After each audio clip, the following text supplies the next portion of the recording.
I know there's a lot of people out there that are intimidated by bathroom remodels. I was one of them. I wasn't really intimidated by the bathroom remodel, but I was intimidated by the cost of the bathroom remodel. When I've actually remodeled our bathroom, I didn't videotape it, unfortunately, but I did take a lot of pictures and I documented the entire thing. And I'm going to go through here and show you what we did, how we did it, in what order we did it in, and explain each little process and why I did what I did in the order I did it, and where I saved a ton of money by doing certain things myself, and how I even saved money by contracting some of it out. And before the end of the video, I'm going to share with you the number one favorite upgrade that we made in the entire remodel. So before I get started, I'm just going to tell you that by the time I remodeled our master bath, we'd been in our house almost 25 years, and every other portion of the house had already been remodeled. The master bath was just something I'd put off and put off and put off, really because I was intimidated by the cost of it, because I'd heard horror stories about people spending 20, 30, 40, $50,000 or more. And to be honest, I just didn't want to do it. But one day I went downstairs and I was going to, make breakfast, and I noticed that my ceiling was leaking, and I looked up and realized this is directly above my master bath. So one thing led to another, and you make the insurance claim and realize, well, it's time. We got to do something, and we might as well remodel while we're fixing this. So the first thing that we had to do was to find the leak, and I already had checked the caulking and everything in the shower, so I knew it wasn't that. So I thought the easiest place would be to check underneath the shower pan, because that's where it was showing up, and I felt like it might be the drain, but it wasn't. And that's kind of when I made the decision that, you know what, we're just going to go ahead and remodel this bathroom, because I knew that the insurance would pay to replace exactly what was there. So I knew I was going to get some money for at least the shower itself. Didn't know how much damage would be beyond the shower, but I felt like they're going to at least replace the tile in the shower, which is going to probably be all of the tile, because you can't really match 25-year-old tile. And I was right about that. So we went ahead and we tore away the tile as our next step. Basically took all the glass and the tile out of the shower that was there. And again, didn't find the leak until we got to the portion that was up near the shower head. And it turned out that it was just where the PEX pipe connected to the actual copper portion that came out of the wall. So you would have never found it without tearing out the tile. And it turned out it was a good thing that we did tear out the tile. There was some mold growth behind the shower walls, and as well right near the edge of the shower pan. That wasn't the portion that was leaking, but there was mold under there. So when we got to remodeling and we started tearing stuff out, we did find some mold that needed remediating. I did that myself. There's stuff you can get at the hardware store or online. You don't really need to pay an expensive mold remediation company to do this for you. I know there's people that are going to disagree, but when I was done, you couldn't see not one speck of mold.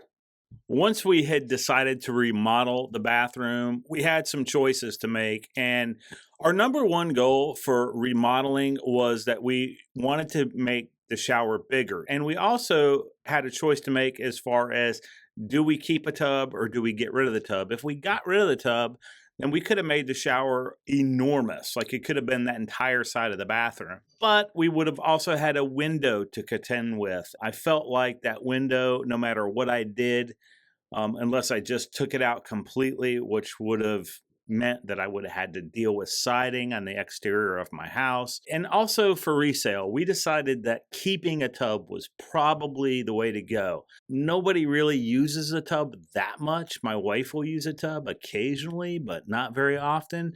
So we decided to kind of minimize the space for the tub and maximize the space for the shower. But we also wanted the bathroom to look spacious. So we came up with the idea of using a freestanding tub, which does make the space look a lot larger.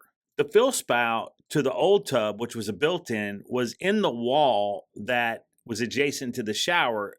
So when I was doing demo, you'll notice in the pictures that I took that wall out, as well as all the sheetrock which surrounded the shower and everywhere where the tub was going to be close to, because the builder, believe it or not, only had sheetrock, just regular old sheetrock underneath all that tile. And it just doesn't make any sense. I don't even know if it's the code or not, but you should always use, at the bare minimum, green board, but we used permabase or cement board behind all of it.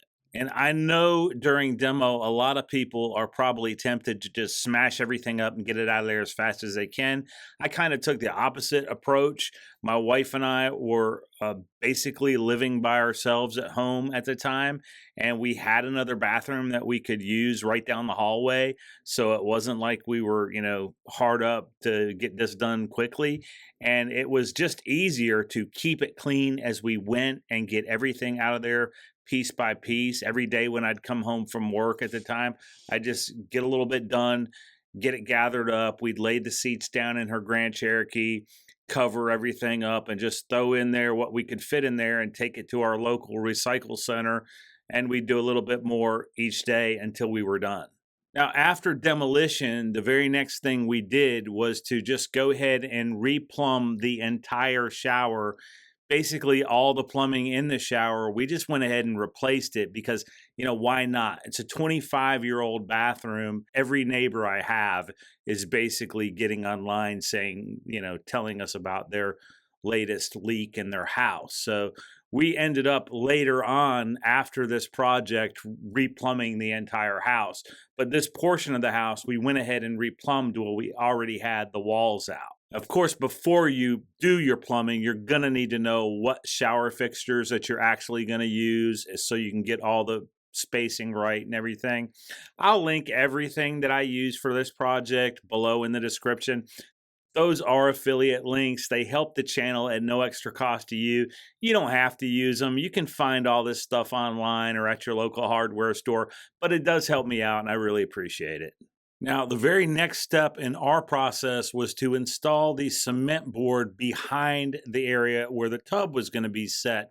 And if you notice this piece of plumbing right down here that is sticking out of the floor going into the wall, that is why you see this knee wall here. The very next thing that we did was to have our plumbing moved. But in order to do that, you need to know where your fill spout is going. You're going to need to know how big your shower is actually going to be. So you'll need to know exactly where the glass is going to be, because you need to space your tub out appropriately between that glass and, in my case, the knee wall or whatever you have there. And you're going to want to know exactly where the plumbing needs to be. In order to do that, you have to actually have the tub and dry fit it. Now, we actually hired a plumber to do this for us. Now, I got to tell you, one of the ways that I saved money was not to hire a general contractor. Because I demoed everything myself and did everything step by step, I was able to hire each sub that I needed for whatever work that I didn't want to do myself. Just a side note here, we went ahead and put some window film on this window that is behind the bathtub for privacy reasons, and I found that to be a aesthetically pleasing solution. We didn't want the blind anymore. It was easier to do before we put the tub in, so we did it at that time. We also went ahead and installed this LED mirror before we put the vanity back in. It's just an easier way to do it. You have to do a little bit of electrical to install that LED mirror, and it was just easier to do with the vanity out of the way, so we went ahead and did it at this time. I can lay tile, but I promised I would tell you where exactly I spent money and where I saved money. And the truth is, I'm getting older, and I didn't want to be down on my hands and my knees to lay tile anymore. I really just didn't want to do it. I've done it plenty of times, and it just wasn't something that I was looking forward to. Just didn't want to do it. So I went ahead and hired a tile contractor. I know the guy does really good work, and I was not disappointed. So a good portion of the materials for the job I purchased myself from the big box store. I did save a good bit of money by doing that. So the floor tile in the bathroom and the wall tile that you see in the shower and all the way around, I purchased from the big box store. I ended up getting a really good deal on that, and I saved a ton of money by doing that. Now, from the tile contractor, I bought the remaining cement board. I could have probably saved a few bucks a board by buying that at the local hardware store too, but it was just more convenient to let his crew bring it when they did the work, and it worked out. So just to sum up what they did, they actually built the shower pan. That's not a kit. It's an actual old school shower pan built with mortar and, just done from the ground up.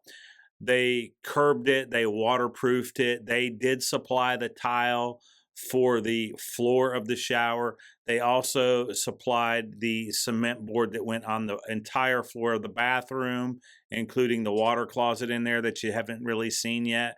They also supplied the cement board that went behind the shower itself. I did the cement board that went around the tub. And they also supplied the tile for inside the niches in the shower and did the niches themselves inside the shower.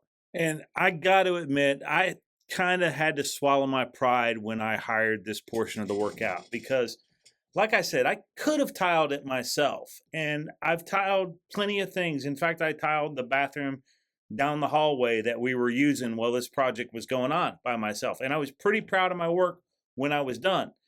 The problem is when these guys were done and I saw their work, I was no longer proud of my work in the other bathroom because then I could see all my mistakes versus somebody that does it for a living actually doing it.